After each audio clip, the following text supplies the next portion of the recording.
America's future as a science leader may depend on students like the ones you're going to meet tonight, teenagers from Lambert High School in suburban Atlanta. They may have just found a better way to detect and treat Lyme disease, which affects nearly 500,000 Americans annually.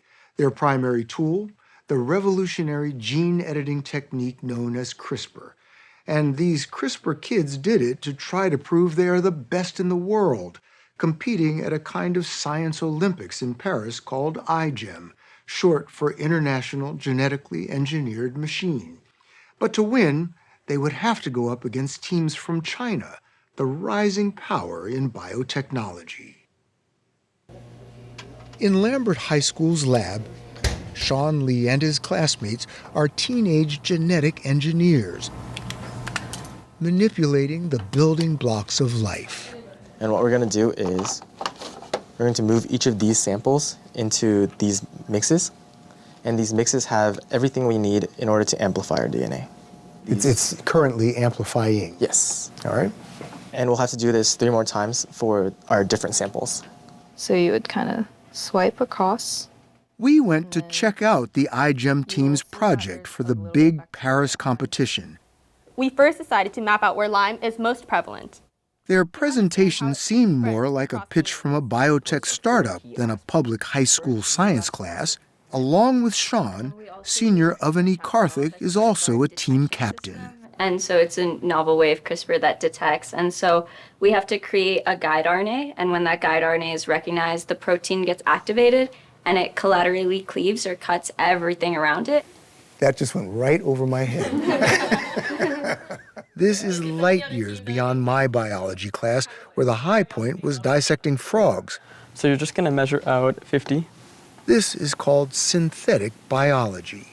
A popular example of synthetic biology is golden rice, where you're able to engineer this rice to have the specific vitamins that you want so that it's more nutrient dense.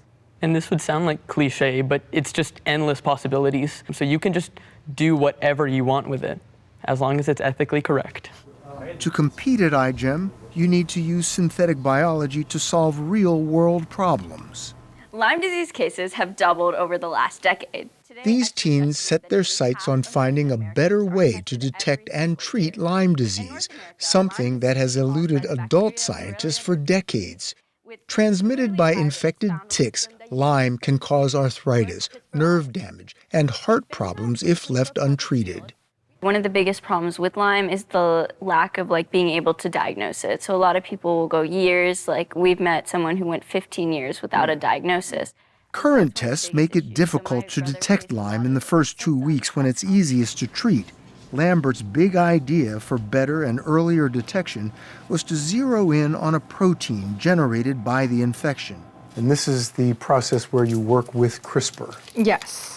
Using the gene editing tool CRISPR and a simulated blood serum, they were able to target specific DNA strands where the protein hides, then snip away extraneous genetic material to expose the protein, enabling them to detect it with a simple kit-style test like a COVID or pregnancy strip. Did you guys ever think, this is way above my abilities, way above my area of knowledge, or you just dive right in? Yeah, so actually we did reach out to a bunch of different professors and stakeholders who gave feedback on our project, and they did tell us in the beginning that this might not be so feasible because you're trying to tackle such a big thing. They were also tackling how to treat Lyme. Standard therapy uses antibiotics, but Lambert planned to use CRISPR instead, targeting the bacteria that causes the disease. To make it work, they had to build software to model how best to use CRISPR. So as a teacher, is it easy to teach them because they're so smart? They teach me. Are you kidding? They are so smart that I can't keep up. Kate Scherer is their biotechnology teacher. Because they are still teenagers, so they're thinking so far out of the box. This project in particular, I warn them this is very high risk, high reward. I can't imagine any of this working, but I'm happy to help you as much as I can. Oh my God. Lambert's team had advantages beyond audacity and brain power. Their lab is college level, funded by taxpayers and donors. This is one of Georgia's most affluent, high-achieving school districts. The student body is majority Asian American. The iGEM team is entirely Asian American, children of immigrants. Lambert also is a sports juggernaut. You can't miss the signs. But the white iGEM lab coat might be the most coveted uniform of all. I understand that parents move to this district so their kids can get into the iGEM program. And not just from Georgia, but from around the world. Yes. And there are families that move specifically thinking that, well, my kid will be in biotech and then they'll have a chance to try out for the iGEM team. About 100 students compete for roughly 10 spots on Lambert's iGEM team each year. Applicants submit a project proposal, take a test, and face an interview. Having a special skill like engineering or coding doesn't hurt, and you have to be willing to put in insanely long hours. I need that to work. With a month to go, they hit a string of successes.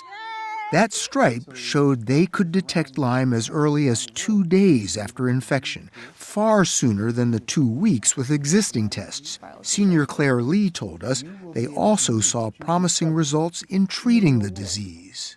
Doctors will be able to use this to identify Lyme disease and perhaps treat Lyme disease. That's the goal.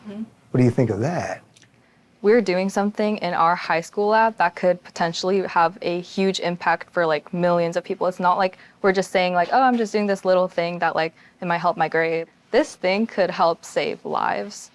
What they found is just the first step. Much more testing will be needed. But they had more immediate concerns. They raced to finish before the international competition in Paris, pulling all-nighters to write results, code, and build a website explaining their project for the iGEM judges. It takes all that to be best in the world, the award Lambert won in 2022. Why do you do it? I like to win, and so a lot of this is a competition, so I like to win. You think you have a really good chance? I think it depends on what the other teams bring. Hopes were high as the Eiffel Tower when the students from Atlanta landed in Paris at the end of October. More than 400 teams, a third of them high schoolers, were competing in iGEM 2025.